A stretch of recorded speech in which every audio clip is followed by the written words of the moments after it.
yours. Insert your favourite news theme here. Do-do-do-do. It's time for the news from Train Sim World 2. Today there is a massive patch update coming out, and it includes the following core improvements for route operation. After running through a red signal on a scenario, objectives should no longer fail to load after the last checkpoint is loaded. That's a big win for save game. Players should no longer be incorrectly put into a driving state when something blocks them from taking control of a service, either permissions or an AI train in motion. Loco display screen should now stay consistent with the speed the loco is travelling at. That's a fix for Harlem. Whilst exploring on foot, pressing triangle Y should no longer force the enter to enter driver mode. That's on the PS4. In Xbox, players should no longer experience a crash after pressing the right stick after standing. Passengers. Changes. Platforms with services due should feel busier, while passenger volumes on other platforms should feel more appropriate. So that means it gets busier when a train comes. Fixed passengers getting stuck when trying to alight from a train that has a lower floor height than the platform, as well as getting stuck within the platform. No more people on the Harlem line wandering around with their heads sticking out of the platform. That's not fair. But anyway, passengers should no longer be stuck on the platform facing the wrong direction, waiting to board a train that has already left. That's a big one, because some of the stations just build up, and then people fall off. Interact with the same seat as another passenger. Well, that was always a bit funny, but not quite the E for everything. And they shouldn't stutter when alighting the train. Oh, that's cool. Controls fixed an estimated service time in the timetable menu, showing as negative if the start and finish time of the service are either side of midnight. So it understands days now. Fixed gamepad navigation in Mastery Tier Rewards. Fixed weight objectives not displaying title and description text. On the route map, when using a controller, the cursor should now properly snap to the nearest interactable object on the route if the two objects are very close together or intersecting. Oh, that's cool. Pressing Open Interaction Shortcuts button whilst the menu is open will now close the menu. I just thought about what the other one might mean. If you're trying to get to sets of points that are very close together, you can actually snap between them now. That's fantastic. That's really good on the map. That's annoyed me. I'm happy. Can you tell I'm happy? I am.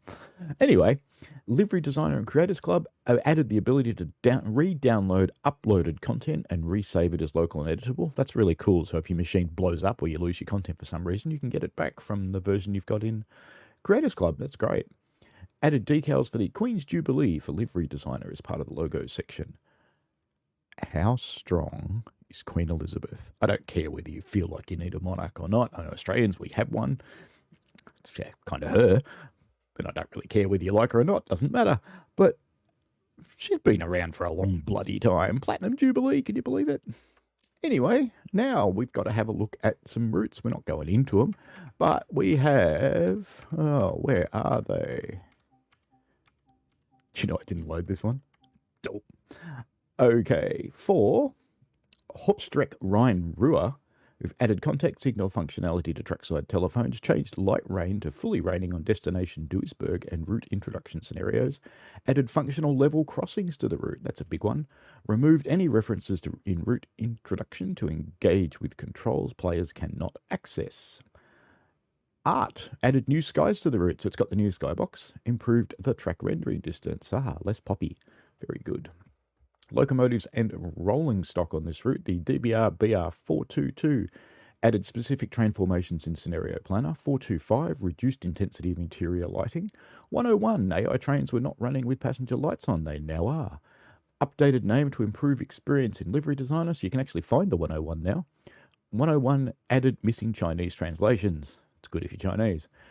Fixed locked throttle after recovering from emergency stop situation in the route introduction. We've all been there.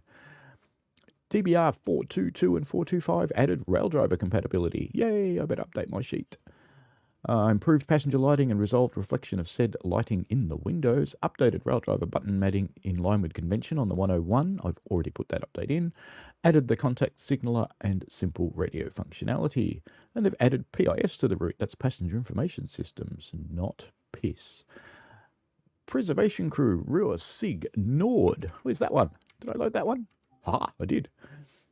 Players should now be able to climb the platform at any point rather than just designated locations, updated level crossings to be operational, added contact signaler functionality to telephones, changed lightly raining to full raining weather for steel gaze, Letmath light and fossil fuels scenarios. Ah yes, the global warming scenario. Updated train shutdown objectives in Letmath light scenario to be clearer, and added a year date to the services in Chapter 4 of DBBR363 Journey Mode. Services 11.13 should now work as intended. Art-wise, they've added the Dovetail Live Mastery Award Explorable Signal Box, updated route to support the new Skybox, updated ballast with white concrete sleepers, that annoyed a few people, added PIS for all stations and platforms, added traffic to the main roads en route, fixed floating scenery outside the signal box at Finnetrop Station. That might not sound like such a big one, but it really was, because that signal box is actually a mastery feature on the route, and everybody wants to go there. Locos and rolling stock, the DB767.2 added contact signal and simple radio. Wipers will now start on parked rather than off. Fixed issue whereby the blue lights were coming through the roof of the train. Spelling and translation improvements. The DBBR143 added contact signaler and simple radio. Added the green glow to the PIS display board. Installed the PIS system. DBBR185.2 changed program mode to U on the PZB service. Updated the digital displays to display the correct number on screen when starting PZB. DBBR363 updated delivery designer name to improve player experience. Updated controls for the throttle and dynamic brake to be correct way round on Rail Driver. Yay! Updated custom liveries previously not being selectable for timetable services. All locos updated Rail Driver compatibility and button mapping to bring it in line with the convention. Alerter is still, however, not operational with the 767-780. Oh well, but the other buttons are cool. I'm glad they're getting lined up. Oh, every loco different. Now they're going to be the same. Yay! Removed lock on classic controller lock in gameplay. Removed control locks during tutorials to prevent unrecoverable situations. I hate the control locks. I'm so glad they're going. Passengers. Rush hour passenger behaviours added. Rush hour passenger volumes added. Passengers should now correctly populate the platforms and embark and disembark trains at Letmathy. Timetable. Fixed missing line numbers for all terminating services. Added the virtual stations off World 2 service mode and updated the station directory. Oh, rapid transit. This is massive. Route operations. Changed light rain to full raining for metropolitan scenario, and the art cars should no longer clip on road corners. Locos and rolling stock, the DB Talent 2 changed PZB to 85-0 in default startup, deleted rogue first class door, which was causing players to be blocked, recentered the throttle brakes so zero falls in the center for the rail driver, yay, updated the seating, updated screens to show correct time of day, softened reflection in windows, added functionality for parking brake lighting, increased the interior lighting of passenger compartments. Usually they turn it down. This one they went up. DBBR182. Updated delivery designer name to improve the player experience, so you can find it in other words. Replaced the old AFB system with the updated AFB system. Oh, it's going to work. Updated doors not opening and closing on doppelstock, updated delivery designer name to improve player experience, updated wipers to start on park rather than off, updated the new PIS system, this is on the doppelstocks, updated sounds to now be audible on the stairs. All of them added simple radio for contact signaler, updated rail driver button mapping to bring it in line with the convention. Timetable and PIS in this route. DB Talent 2 added functioning PIS displays. Passengers now have rush hour behaviours and volumes. And Mastery added the Live Mastery Award landing cargo plane. Well, that's fascinating. I might have to go look at that one. London Commuter. I'm not sure if I've got it installed. Do I? No, I don't at the moment. That's okay. Fast lane scenario should now be completable on all platforms. That's good news for PlayStation folk. Bakerloo. Got that one. Headlights operation moved to button 28 of Rail Driver to avoid issues with headlights not turning on. Note that isn't done on the 1938 stock or the new aluminium stock, so don't get confused with that one. Added contact signaler and simple radio functionality. Colin Aachen. That should be in here somewhere. Surely. Schnellfahrstrecke Köln. That's it. All trains were not running with passenger lights turned on. Now they do. Sand patch grade changed the lightly raining to misty weather scenarios 1 and 3, specifically servers CH1Y103, CH1Y107, CH3U76-C, CH3U76-D, CH3Q353, CH3I368. Improve the operation of the CSX C48W's independent brake to work to correct pressures. It's really obvious now that there's an American railway engineer involved in this stuff. There's so much stuff changing. Clinchfield. SD40 improved the operation of the independent brake to work to correct pressures. Added the new horn for the SD40 based on audio from SD40 featured in the new Journeys add-on.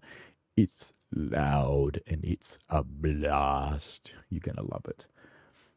Added contact signaler and simple radio functionality. Main Spessart Bahn. Doppelstock updated the cab controls to enable headlights, coach lights, and headlights to be operated. Yay. Updated the destinations display to be shown on the PIS. Yay. Added translation improvements. DBBR 204, which is a locomotive DLC. Updated the locomotive thumbnail to remain consistent with other TSW2 content. Added the rail driver functionality. Yay. Added simple radio and contact signaler functionality as well as walkie-talkie model to the cab. Sherman Hill. Smoothed the landscape and lowered the telephone poles around Cheyenne Rail Yard. They're actually in the dirt now, not just floating in the air. And updated the route name to allow it to fit in the route selection screen. Very cool. Harlem Line. Updated service 775 to be completable by players. That's good. Updated the route name to allow it to fit in the route selection screen. And there it is. The new short route, Harlem Line. Used to be really long. And the G6 Shunter, which is a locomotive DLC, updated the safety system sounds not being audible from the outside. Oh, thankfully. How many times have I had that thing stop running PZB and CIFA because I couldn't hear it and running HUD-free? This is good. Updated an issue whereby cruise control got reset by the CIFA reset button. Yay. Updated light rain to misty weather in the piece of cake scenario. And there's a bunch of mastery changes as well. Well, that's a big, big, big update and a lot of news to get through. So why do I read the article out from the forum when you could go and read it? And I'll chuck a link in the description. It's simple. It's to make it more accessible for those of you who may struggle to read or simply just don't want to. So hope you enjoyed this. It's been a pleasure bringing it to you. And don't forget, later today, what time is it now? It's 8:15 a.m. in about 10 hours. So 6 o'clock will be a premiere of Spirit of Steam today. Can't show it to you now, not allowed. And that will be my first thoughts. While that's premiering, 7 tutorials will release. And then at the top of that hour, I will live stream Spirit of Steam, and we'll do at least a couple of services with the Jubilee and the 8F. It's gonna be awesome. See you later tonight. Bye now.